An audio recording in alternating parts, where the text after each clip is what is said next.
우리가 지난주에 겟세마네 동산에서 기도하시던 예수님께서 이제 가룟 유다의 배반으로 인해서 배신으로 체포되셨어요. 그리고 사내들인 공회로 끌려가셔서 그곳에서 이제 신문을 받으시게 되죠.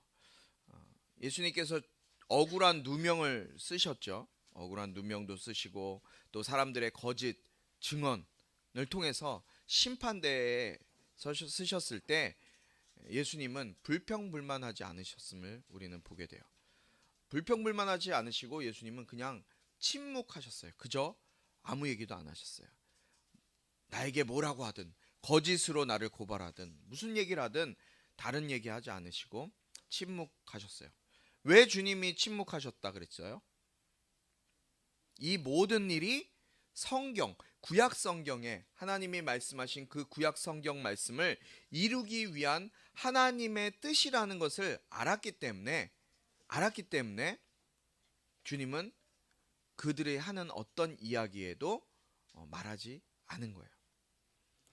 주님은 자신의 부르심, 아버지께서 자신을 이 땅에 부르셨던 그 부르심을 명확하게 알고 계셨어요.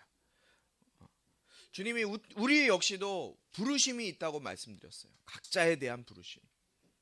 우리를 이 땅에 부르시고 또 예수님을 믿도록 부르신 그 부르심을 발견하고 그 부르심에 맞는 자신의 삶을 살아가게 될 때 우리는 주님이 이 땅에 우리를 보내신 주님의 뜻대로 살아가는 자들이 될 수 있음을 우리가 지난주 말씀을 통해서 배웠습니다.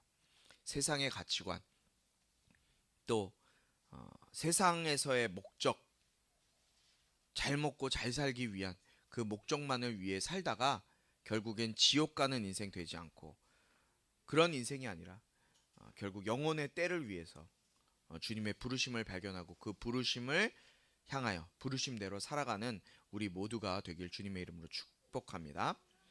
오늘 말씀은 마가복음 14장 66절부터 72절까지 말씀입니다. 오늘 말씀을 먼저 함께 읽고 함께 주님께서 이 말씀 가운데 주시는 주님의 은혜를 좀 나누기 원합니다. 이 말씀은 살아계신 하나님 말씀입니다. 제가 먼저 읽도록 하겠습니다. 66절부터 72절까지의 말씀입니다. 베드로가 집 안뜰 아래쪽에 있는데 대제사장의 하녀 하나가 다가왔습니다.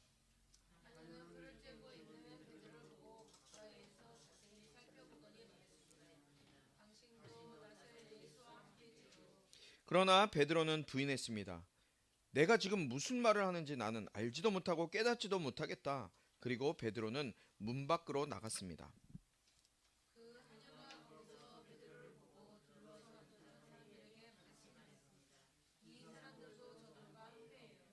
베드로는 다시 부인했습니다.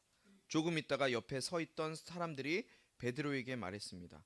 너도 분명 저들과 한패가 틀림없어. 갈릴리 사람이잖아.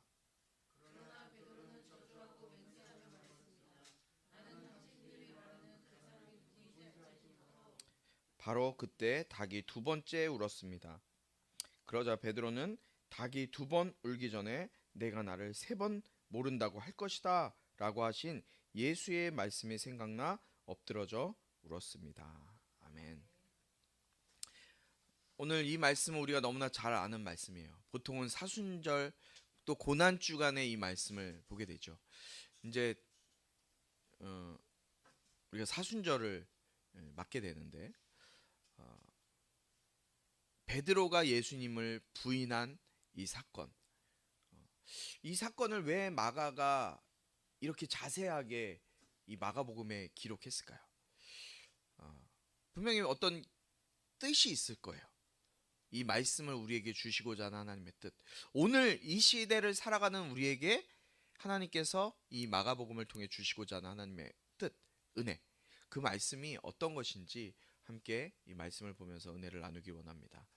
먼저 제가 이 말씀 오늘 이 66절부터 72절까지 말씀 속에서 처음으로 발견할 수 있는 은혜는요. 첫 번째 은혜는 인간의 연약함. 물론 인간뿐만 아니라 베드로의 연약함이죠. 또 인간의 연약함, 인간의 한계를 발견할 수 있는 것이 우리에게 큰 은혜라는 사실입니다. 겟세마네 동산에서 주님이 잠을 자고 있는 제자들을 향해서 38절에 뭐라 그러셨어요? 너희들이 마음은 간절한데 육신이 약하구나. 마음은 정말 기도하고 싶은데 육신이 약하구나 라는 말씀을 주님이 38절에 하셨어요. 그런데 베드로가 이 주님이 하신 말씀을 그대로 베드로 삶 속에 이제 적용하게 되는 말씀이 오늘 66절부터 72절까지의 말씀이죠. 이제 경험을 하게 되는 거예요. 예수님께서 사내들인 공회에 신문을 받고 계실 때 베드로가 예수님을 모른다고 3번 부인하는 것, 이것이 오늘 예수님이 말씀하신 그 38절과 연결되어 있는 것을 보게 돼요. 이거는 어떻게 보면 베드로뿐만 아니라 우리 모든 인간이 가지고 있는 인간의 연약, 본질적인 연약함. 이 세상 그 누구도, 어떤 사람도 자기 자신을 과신할 수 없다는 것을 오늘 말씀 속에서 우리는 발견할 수 있는 거예요. 베드로를 보세요. 모든 사람들은 다 주님을 배반하고 내가 주님 모른다고 이렇게 배반할지 모르겠지만 주님, 저만은 절대 안 그럴 거예요. 베드로가 정말 확신에 차서 예수님이 그렇게 말씀하셨을 때 자기는 저는요 주님을 죽기까지 따를 거예요. 죽을 때까지 따를 거예요 라고 했던, 확신에 차서 그렇게 말했던 사람이 베드로였어요. 진심을 다해서. 베드로가 그때 그냥 예수님이 기분 좋으라고 이런 말을 했을까요? 베드로는 정말 진심을 다해서 얘기했어요. 그런데 자신 앞에 죽음의 두려움이 찾아왔을 때, 죽음의 두려움이 자신 앞에 왔을 때 베드로는 인간적인 자기의 한계가 드러나는 것을 보게 되는 거예요. 주님의 말씀대로 베드로는 예수님을 3번이나 부인해요. 그리고 자기가 예수님을 3번 부인하고 나서 예수님과 눈이 마주쳐요. 그때 베드로는 어땠을까요? 주님이 하셨던 그 말씀이 불현듯이 팍! 네가 나를 3번 부인할 거야. 닭이 2번 울기 전에 네가 나를 3번 부인할 거야. 3번째 딱 부인하고 닭이 꼬끼요 2번 울었을 때 그 법정에 서 있던 예수님의 눈과 베드로의 눈이 딱 마주쳤을 때 베드로는 주님의 그 말씀이 생각나서 하염없이 눈물을 흘려요. 오늘 말씀에도 보니까 심히 통곡했다고 기록하고 있어요. 여러분, 이거는 베드로의 연약함만을 이야기하는 것이 아니에요. 우리도 베드로와 같이 연약한 사람들이에요. 우리도 그렇게 연약한 존재라는 것을 너희들 깨달아라 라고 말씀하시는 거예요. 인간의 연약함, 자신의 연약함을 깨달은 사람은요, 남을 판단하거나 남을 정죄하지 않아요. 교만하지도 않고요, 겸손하게 주님 앞에 엎드러질 뿐이에요. 우리는 매 순간 우리의 연약함, 죄인의 본성을 인정할 수 있어야 돼요. 이것을 인정하는 사람은 결코 교만할 수 없고 하나님과 사람 앞에서 다른 사람을 정죄할 수도 없는 거예요. 내가 부족한데, 나도 연약한데, 나는 그럴 만한 사람이 아닌데 주님 앞에 겸손할 수밖에 없는 거예요. 그런데 우리의 모습은 나의 연약함, 나의 부족함은 깨닫는 것이 너무나 적어요. 마가는 오늘 이 말씀을 왜 기록했을까요? 너의 연약함, 너의 부족함, 인간으로서 너는 죄인이 될 수밖에 없어 라는 것을 철저하게 깨달으라고 우리에게 지금 이 말씀을 하고 있는 것이 아닌가 생각돼요. 바라옵기는 오늘 우리 예배하는 우리 모두는 여러분 스스로 나의 연약함을 먼저 철저하게 깨달았으면 좋겠어요. 나의 부족함, 나의 연약함이 철저하게 깨달아져서 예수님의 수제자였던 그 베드로가 주님, 저는 절대 주님 배반하지 않을 거예요. 나는 죽을 때까지 주님 모른다고 절대 하지 않을 거예요 라고 얘기했지만 주님은 아셨어요. 베드로가 3번 부인할 것을. 어느 때? 닭이 2번 울기 전에. 주님, 나는 너무나 부족해요. 나는 이렇게 연약한 자예요. 그렇기 때문에 예수님이 필요해요. 내 힘으로 살 수 없어요. 나는 내 능력으로 살 수 없어요. 내 경험으로도 살 수 없어요. 그래서 주님이 필요해요. 그 주님을 구하기 위해 무릎으로 주님 앞에 나아갈 수 있는 저와 여러분이 되길 주님의 이름으로 축복합니다. 2번째는요, 회개와 용서의 능력이에요. 베드로는 비록 예수님을 3번 부인했어요. 그렇지만 베드로는 이 일을 통해서 인간이 얼마나 연약한 존재인가, 죄인의 본성이 무엇인지를 베드로는 철저히 깨닫고 통회하면서 주님께 회개하게 되었어요. 결국 자신을 십자가에 거꾸로 못 박는데 자신의 삶을 내어드리는, 순교하기로 각오까지 하는 그런 계기가 바로 이 자리가 되었다는 거예요. 이것이 회개와 용서의 능력이에요. 여러분, 모든 사람은 베드로처럼 예수님을 부인할 수 있어요. 저와 여러분 아무리 훌륭한 옛날의 신앙의 선진들도요, 베드로처럼 예수님을 부인할 수 있는 사람들이에요. 왜냐하면 너무 연약하기 때문에. 여러분, 누구도 자신을 자만할 수 없어요. 나는 죄를 짓지 않나, 나는 사람 절대 죽이지 않을 거야. 누가 자신할 수 있어요? 큰 죄에 빠지지 않을 수 있다고 얘기할 수 있는 사람이 단 한 사람도 없어요. 누구든지 예수님을 부인할 수도 있고 큰 죄악에 빠질 수도 있어요. 하지만 거기서 우리가 일어날 수 있는 비결은 무엇일까요?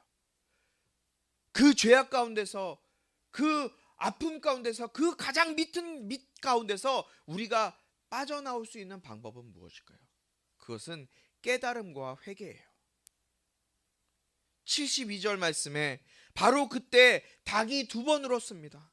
그러자 베드로는 닭이 2번 울기 전에 내가 나를 3번 모른다고 할 것이다 라고 하신 예수님의 말씀이 생각나 엎드러져 울었습니다. 베드로는 주님이 하신 말씀을 깨달았어요. 그런데요, 베드로는 그 주님이 하신 말씀을 깨달은 것으로 끝난 것이 아니라요, 나는 이제 끝났어, 나는 더 이상 이제 방법이 없어, 주님이 그렇게 말씀하셨으니까 나는 더 이상 방법이 없어, 나는 살아날 방법이 없네, 그렇게 좌절하고 낭망하지 않았어요. 여러분, 베드로의 눈물은요, 깨달음의 눈물이었고 회개의 눈물이었어요. 이렇게 자신의 연약함, 자신의 죄악, 자신의 잘못을 깨닫고 주님 앞에 나아가면 우리 주님은 그냥 그것으로 끝나는 것이 아니에요. 내가 내 죄를 주님 앞에 가지고 회개하면 주님은 우리의 연약함을 충분히 아시기 때문에 벌을 내리시는 것이 아니라 오히려 우리를 용서해 주신다고 성경은 기록하고 있어요. 우리가 잘 아는 말씀 요한일서 1장 9절, 우리가 우리말 성경으로 외우면 어려워요. 그래서 저는 옛날 개역개정으로 많이 외우는데 한번 제가 읽을까요? 개역개정은 아니죠 지금. 만일 우리가 우리 죄를 자백하면 그는 미쁘시고 의로우사 우리 죄를 사하시며 우리를 모든 불의에서 깨끗게 하실 것이요. 할렐루야. 만일 우리가 우리 죄를 자백하면, 자백이라는 것은 내 입을 열어서 내가 내 죄를 주님 앞에 고백하면 하나님은 미쁘시고 의로우사 우리 죄를 사하시고 용서해 주시고 우리를 모든 불의에서 깨끗게 하실 것이라고 말씀하고 있어요. 주님은 회개하는 자에게 용서를 부어주세요. 이 사실 때문에 연약함을 경험한 사람, 용서를 경험한 사람은요, 다른 사람을 정죄하지도 판단하지도 미워하지도 않아요. 단지 겸손히 예수님의 눈길, 그 예수님이 베드로를 바라보셨던 그 눈길로 그렇게 넘어진 사람을 대할 거예요. 그 사람을 위해 기도할 거예요. 이것이 그리스도인의 삶에서 가장 중요한 부분이에요. 저도 이런 삶을 살기 원해요. 우리 모두 나의 삶 가운데 주님의 그 용서의 능력, 나를 받아주셨고 나를 용서해 주신 그 주님의 능력이 우리 각 사람 심령 가운데 충만하게 넘치길, 부어지길 주님의 이름으로 축복합니다. 세 번째는 하나님의 은혜예요. 베드로는 하나님의 은혜가 없었으면 넘어지고 말았을 거예요. 예수님을 부인하고 그냥 그것으로 끝났을 거예요. 예수님의 유월절 식사 자리에서 너희들이 다 나를 버리고 도망할 거야 라고 말씀하셨을 때 베드로는 모든 사람들이 다 주님 버리고 도망가도 나는 절대로 주님 배반하지 않을 거예요 라고 맹세하면서 얘기했어요. 성경에 맹세하지 말라 그랬는데 베드로는 맹세하면서까지 얘기했어요. 그때 예수님이 하신 말씀 누가복음 22장에 너무나 정확하게 나와 있어요. 예수님이 뭐라 그러셨나요? 누가복음 22장 31절에 이렇게 말씀하고 있어요. 함께 읽어보겠습니다. 시작.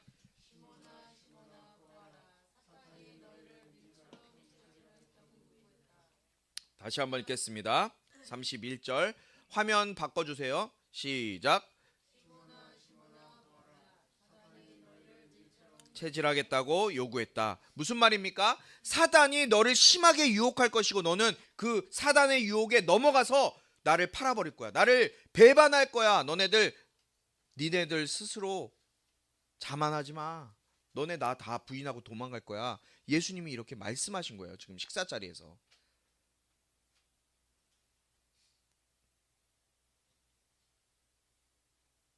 말씀하셨다니까요. 배반할 거라고. 그런데 32절에 뭐라 그런지 아세요?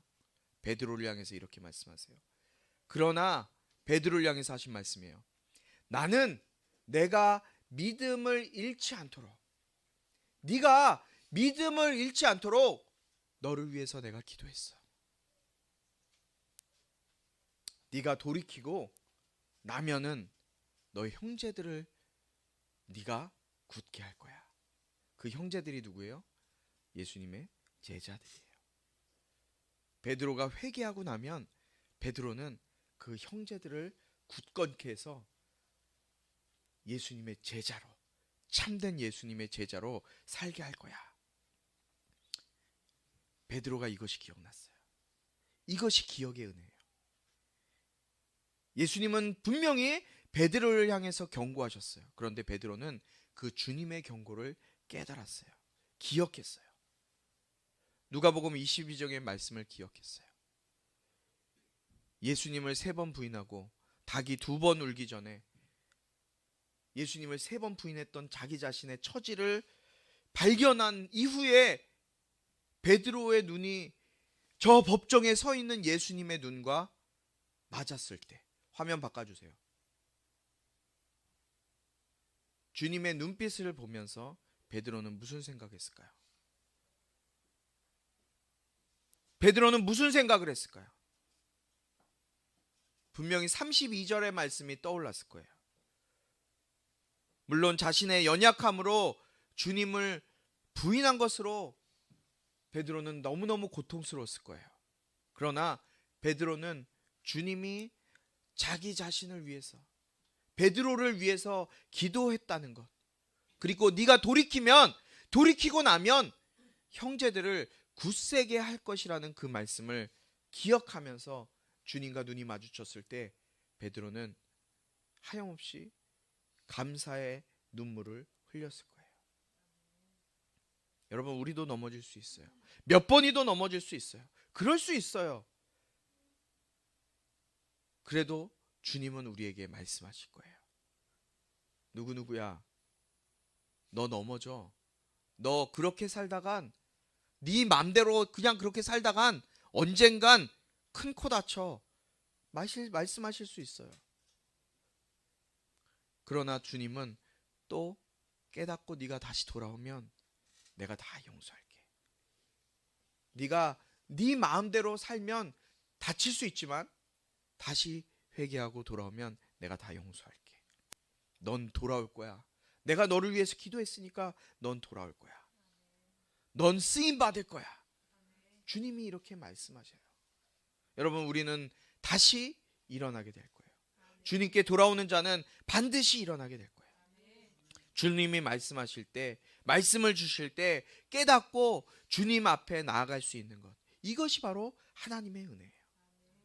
아무리 말씀이 들려줘도, 아무리 좋은 말씀, 아무리 능력 있는 말씀이 우리에게 들려줘도 그 말씀이 나의 말씀이 되지 않고 깨닫지 못하고 귀가 막혀 있으면 그것은 아무 의미가 없어요.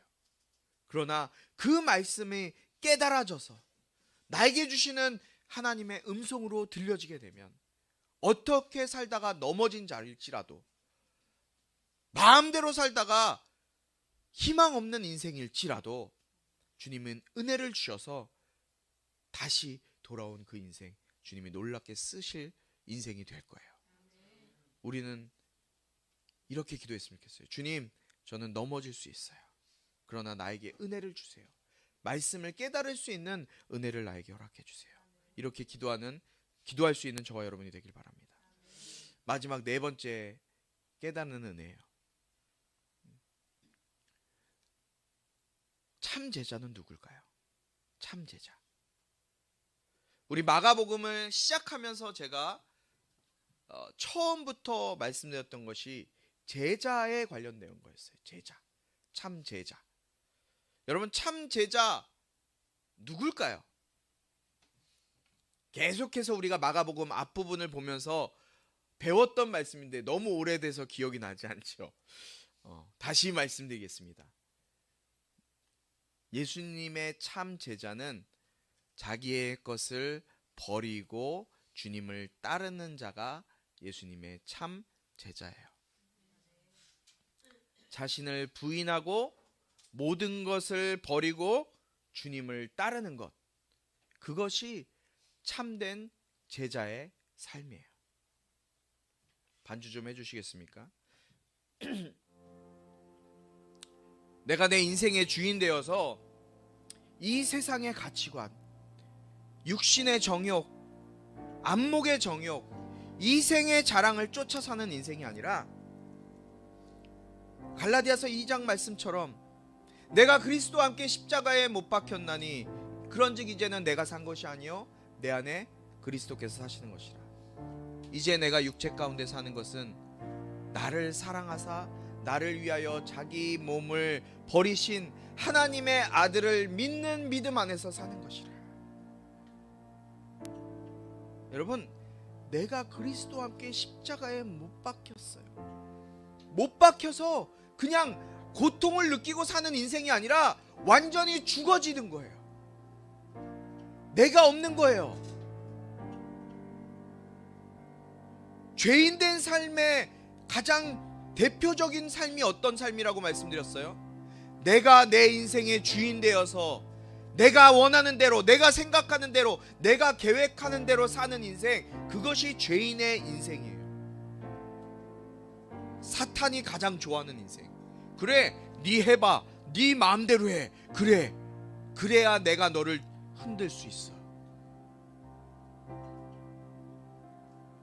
그러나 내가 내 인생의 주인이 아니라 내가 십자가를 지고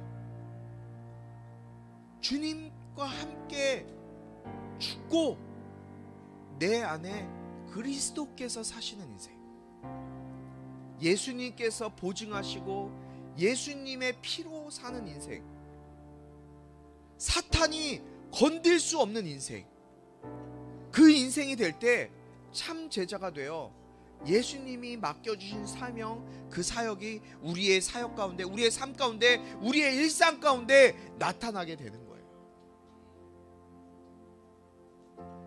여러분, 다 내 생각대로 살죠. 내 마음대로 살죠. 내 계획대로 살죠. 누가 하나 주님이 말씀하신 대로 살려고 하는 사람이 이 세상에 얼마나 될까요? 내 생각대로 난 이래서 이래. 나는 뭐가 이래서 내 마음에 안 들어. 누구한테 끌려다니는 거예요? 내가 주인이니까 사탄한테 끌려다니는 거야. 마귀한테 끌려다니는 거예요. 그렇게 살 수밖에 없어요. 그러나 그리스도와 함께 십자가에 못 박고 내가 사는 것이 아니요 내 안에 이제 그리스도께서 사시는 삶, 그 인생이 될 때 사탄 마귀가 내 인생을 잡고 흔들지 못해요. 예수님이 사시기 때문에, 예수님이 보증하시기 때문에, 예수님이 사시는 삶이 될 때야 비로소 진정한 참된 제자가 될 수 있는 거예요. 오늘 예배하는 우리 모두는 내가 주인 되어서 내 맘대로 내 뜻대로 사는 인생이 아니라 예수님이 주인 되시고 모든 사망 권세 이기시고 모든 만물을 통치하시는 그 이름이신 예수의 이름으로 살아서 늘 연약하고 넘어지는 실수하는 인생일지라도 주님 앞에 회개하며 주님이 주신 회개의 은혜, 깨달음의 은혜, 회복의 은혜를 누리면서 주님의 참된 제자로 살아갈 수 있는 저와 여러분이 되길 바라요. 여러분, 교회를 10년 다녔건 50년 다녔건 1년 다녔건 교회 다닌 거 중요한 게 아니에요. 내가 주님의 말씀을 듣고 깨달아서 그 말씀대로 살아가는 그 시간 이후에.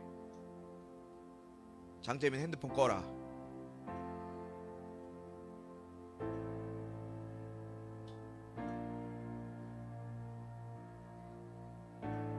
오래 교회를 다녔던 그것이 중요한 것이 아니에요.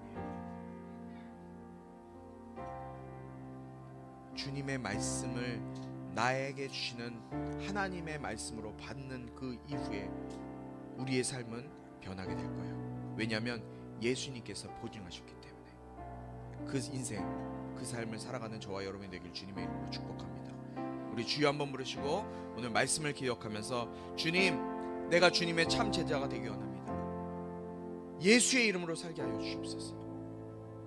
나는 죽고 내 안에 그리스도께서 사시는 인생 되게 하여 주시옵소서. 주여 한번 부르시고 기도하겠습니다. 주여, 주님 감사합니다. 나에게 깨달음의 은혜, 회개의 은혜를 허락하여 주시옵소서. 주님, 참된 제자로 살기 원합니다. 예수님이 나의 주인 되셔서 주님께서 나를 붙드시고 나를 세우시고 나를 살리셔서 주님께서 살리시는 인생 되게 하여 주시옵소서. 주님의 말씀이 들려질 때 그 말씀을 나에게 주시는 생명의 말씀으로 받을 수 있는 믿음을 허락하여 주시옵소서. 주님, 깨닫는 은혜를 허락하여 주시옵소서. 주님, 말씀이 흥왕한 세대를 살아갑니다.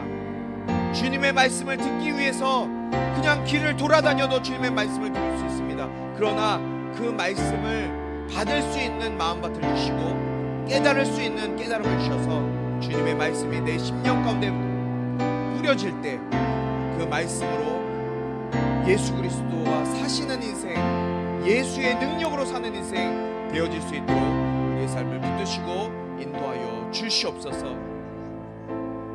하나님 아버지 감사합니다. 비록 베드로는 예수님을 3번 부인했고 또 법정에 서신 예수님과 그 눈빛이 마주쳤을 때 베드로는 통곡하며 눈물을 흘렸습니다. 그러나 그것으로 끝나지 않고 주님 앞에 회개하며 주님께서 주신 약속, 주님께서 하신 그 말씀을 기억하며 주님 앞에 다시 한번 일어서 주님 앞에 쓰임받는 인생, 그가 가는 곳곳마다 수천 명이 예수 믿고 돌아오는데 쓰임받는 인생 되었습니다. 아버지 하나님, 우리에게도 그러한 은혜를 주시옵소서. 내가 죄인이고 나의 연약함을 깨닫게 하시고 그 연약함으로 인해서 더욱더 주님 앞에 무릎 꿇게 하시고 말씀으로 주님 앞에 서는, 주님 말씀 앞에 내 삶을 드리는 인생으로 살아갈 수 있도록 인도하여 주시옵소서. 이 시간 빈손으로 나오지 아니하고 주님 앞에 귀한 예물 정성스럽게 준비한 손길들이 있습니다. 아버지 하나님, 그 손길을 축복하여 주시고 이 예물이 쓰여지는 곳곳마다 하나님을 알지 못하는 영혼들, 하나님을 믿지 못하고 예수의 이름을 알지 못하는 그들이 예수의 이름을 알고 주님께 돌아오는데 쓰임받는 귀한 예물 될 수 있도록 인도하여 주시옵소서. 주님, 내가 죽고 내 안에 그리스도께서 사시는 삶을 살아내기 원합니다. 주님, 순간순간 붙잡아 주시고 인도하여 주시옵소서. 예수 그리스도의 은혜와 하나님 아버지의 극진하신 사랑과 성령의 감화, 감동, 치유, 회복 세워주시며 은혜가 이 시간 예수의 이름으로 살아가며 내 안에 그리스도께서 사시는 삶을 살기로 작정하는 우리 모든 성도들과 온라인으로 예배하는 모든 성도들 가운데 지금부터 영원토록 함께하기를 축원하옵나이다.